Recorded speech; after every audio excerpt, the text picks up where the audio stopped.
School में पढ़े जाते रहे और दोनों बहन पढ़े आवत रहलू हलो। हां तो ओई में हमने के चारों आदमी के प्यार हो गए। हां अच्छा हम मास्टर रहे ई तो सबे जानता का रे बबुआ एगो बात कहो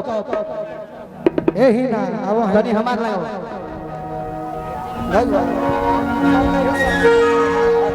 चल चल चल चल चल अरे तहथवा धरा के तू अपन वाला संग जा तरह ए निशा ठीक है जाइए उधर इधर ए ब्यास हां 2 2 4 हां 2 6 तू पहले कह कि हथवा धरा के तू छोड़ावे लगली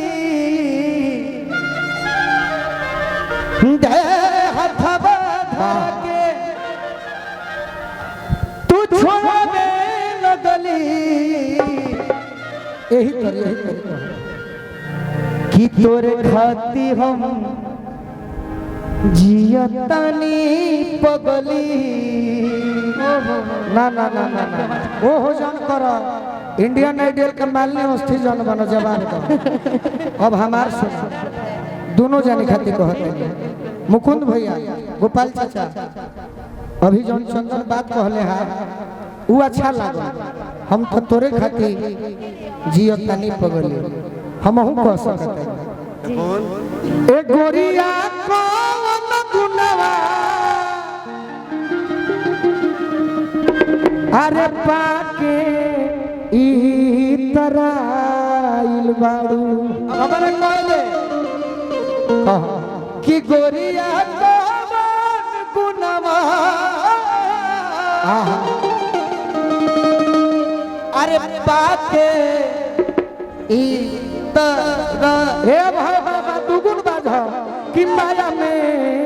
अरे भूलाई बाड़ू गोरिया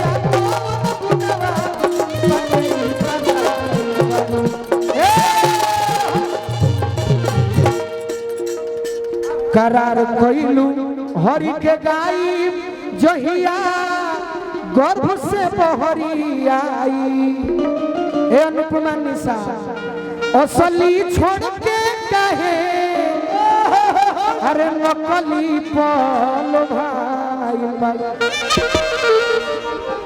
कि असली छोड़ के कहे अरे नकली पल भाई अरे माया में अरे भूलाई बाड़ू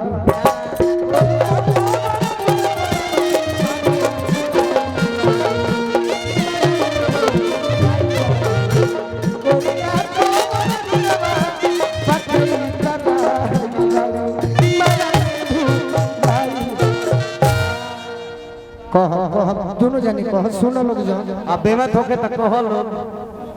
सबका अपना अपना मिजाज होता है सबके गाने का अपने मिजाज में कहो अपने मिजाज में अपने मिजाज में कहो आप दोनों बहन हैं